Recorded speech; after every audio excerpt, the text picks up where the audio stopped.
तुमचे जे product range असतील त्याबद्दल माहिती द्या ना. फरक सांगायचं झालं तर खूप मोठी तफावत आहे.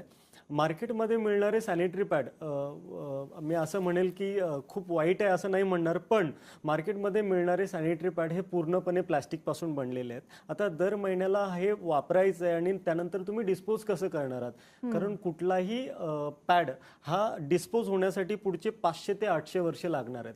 तर आता तुम्ही विचार करा की फक्त महाराष्ट्राचा विचार केला तर महाराष्ट्रामध्ये 11 करोड लोकांपैकी एक 5-6 करोड लेडीज आहेत. त्याच्यामध्ये म्हणजे मेन्स्ट्रुएटिंग लेडीज आपण पकडूयात की एक 2 करोड असतील, तर 2 crore ladies into 5 pad per month. तर विचार करा की किती मोठा Wide कचरा range.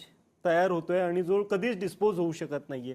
मग या सगळ्या गोष्टींचा विचार करून आपण काय केलं, तर आपण सगळ्यात पहिली गोष्ट पूर्णपणे ऑर्गॅनिक आणि बायोडिग्रेडेबल सॅनिटरी पॅड आणले. ओ येस.